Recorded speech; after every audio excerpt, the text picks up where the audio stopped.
খুব সহজে কিভাবে স্টুডেন্ট ভিসা অ্যাপ্লাই করে আমেরিকা আসতে পারবেন আপনি নিজে নিজে অ্যাপ্লাই করে, সেটা আজকের ভিডিওতে আপনাদেরকে দেখাবো। বাট ভিডিও শুরু করার আগে আপনাদেরকে আমি অনেক থ্যাঙ্কস দিতে চাই, কারণ আমার EB3 প্রসেসের ভিসাটাতে আপনারা এত সাপোর্ট দিয়েছেন, সেটার জন্য আপনাদেরকে অসংখ্য ধন্যবাদ।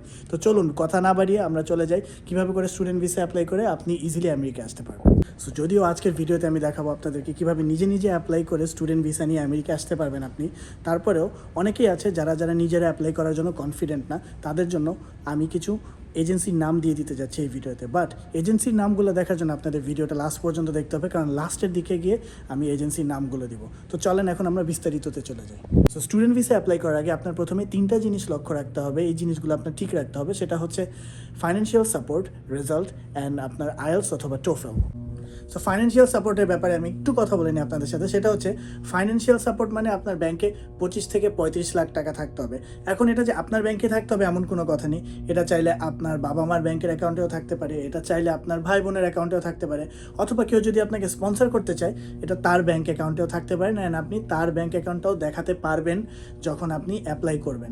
বা আপনি যদি মনে করেন যে আপনি যখন কলেজে অ্যাপ্লাই করছেন তখন আপনার ব্যাংকে এই টাকাটা নেই, কোনো সমস্যা নেই। আপনি যদি মনে করেন যে আপনার অ্যাপ্লিকেশন শেষ করার পরে আপনার ব্যাংকে এই টাকাটা থাকবে, তারপরে আপনি তাদেরকে দেখাতে পারবেন, তাহলে অবশ্যই সেটাতে কোনো প্রবলেম নেই। সো আপনার ব্যাংকে মনে রাখতে হবে 25 থেকে 35 লাখ টাকা ব্যাংক ব্যালেন্স দেখাতে হবে। এবার সেকেন্ড ফ্যাক্ট হচ্ছে রেজাল্ট। আমি আপনাদের মাথা থেকে এখনই একটা ভুল ধারণা বের করে দিই, সেটা হচ্ছে আপনারা যারা মনে করে থাকেন যে আমেরিকা স্টুডেন্ট ভিসা নিয়ে আসার জন্য অনেক ব্রিলিয়েন্ট হতে হবে বা অনেক ভালো রেজাল্ট নিয়ে আসতে হবে, সেটা একদমই ভুল কথা আপনাদের। কারণ হচ্ছে আমেরিকা স্টুডেন্ট ভিসা নিয়ে আসার জন্য একদমই অনেক ব্রিলিয়েন্ট হতে হবে এমন কোনো কথা নেই। আপনি অ্যাভারেজ অথবা বিলো অ্যাভারেজ রেজাল্ট নিয়েও আপনি এখানে আসতে পারবেন। তো এটা নিয়ে আপনারা একদমই টেনশন করবেন না। রেজাল্ট আসলে তেমন একটা ম্যাটার করে না, যেটা বেশি ম্যাটার করবে সেটা হচ্ছে আইএলস অ্যান্ড টোফেল, যেটা নিয়ে আমি এখন কথা বলতে যাব। সো আইএলস অ্যান্ড টোফেলের ব্যাপারটা মেইনলি হচ্ছে আপনার রেজাল্ট এখানে ভালো থাকতে হবে অ্যান্ড আপনার মেক শিওর করতে হবে আপনার একটা আইএলস অথবা টোফেলের স্কোর থাকে। এটা অনেক ইম্পর্টেন্ট। বাট অনেক ইউনিভার্সিটিস আছে যেখানে আপনার আইএলস বা টোফেল কিছুই লাগবে না, এগুলো ছাড়াই আপনি অ্যাডমিশন নিতে পারবেন।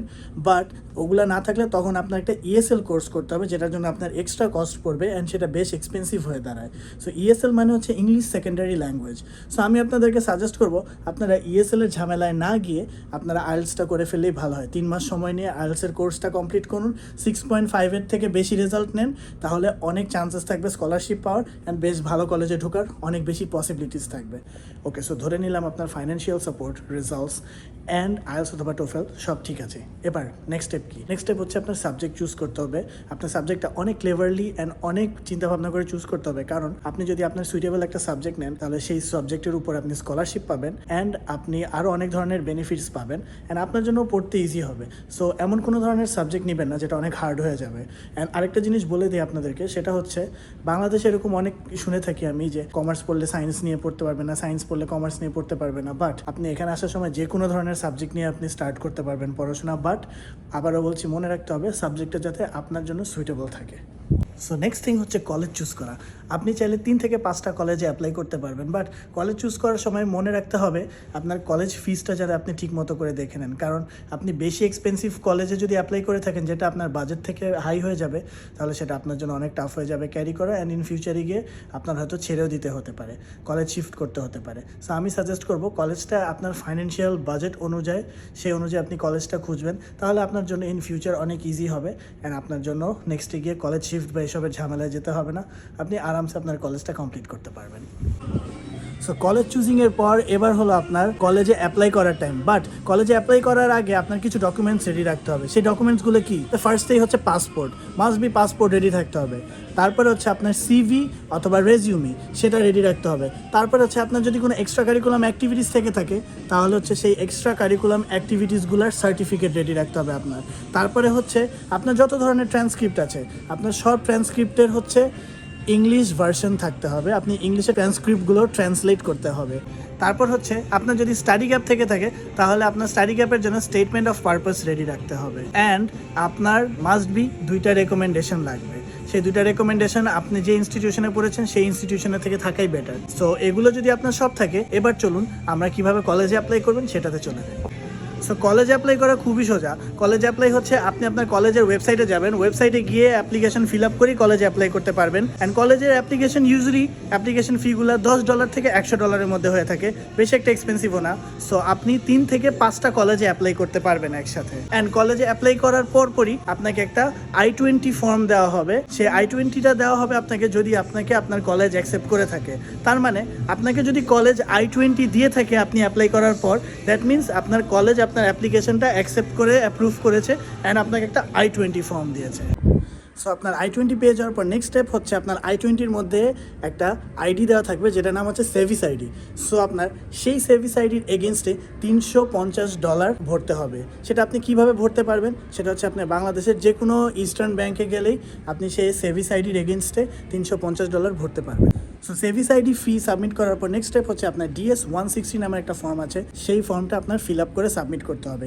এই ফর্মটা ফিল আপ করে সাবমিট করার আগে আপনার খুবই কেয়ারফুল থাকতে হবে, কারণ এই ফর্মের মধ্যে আপনার ইনফরমেশন থাকবে, যে ইনফরমেশনগুলো আমেরিকার গভর্নমেন্টের কাছে সাবমিট করা হবে। সো আপনি মনে রাখবেন এখানে কোনো ধরনের ইনফরমেশন মিস্টেক হওয়া যাবে না, কারণ এখানে ইনফরমেশন মিস্টেক হলে আপনার ভিসা ক্যান্সেল হয়ে যাওয়ার 99% চান্সেস আছে। অ্যান্ড এই DS-160 ফর্মটা সাবমিট করার সময় আপনার $160 ফি দিতে হবে।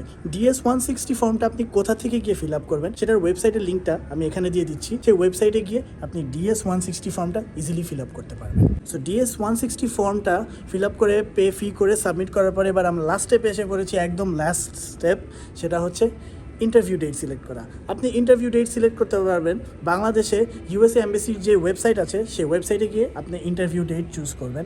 অ্যান্ড আপনি ইন্টারভিউ ডেট চুজ করার পর আপনি ইন্টারভিউ দিতে যাবেন।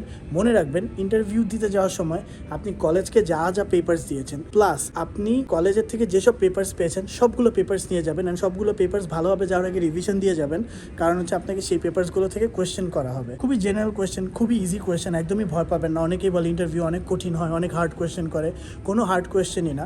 আপনি যা যা কলেজকে বলেছেন, আপনি যা যা কলেজকে দিয়েছেন, কলেজ আপনাকে যা যা দিয়েছে এগুলো সম্পর্কেই আপনাকে সব ধরনের কোয়েশ্চেন করা হবে। সো গাইস, ভিডিও শুরুতে যেমন প্রমিস করেছিলাম এখানে কিছু এজেন্সির নাম দেওয়া আছে, এই এজেন্সিগুলোতে আপনারা কন্ট্যাক্ট করতে পারেন চাইলে। বাট আমি শুরুতেই বলে দিতে চাই আপনাদেরকে যে এই এজেন্সিগুলো একটা আমার পরিচিত না।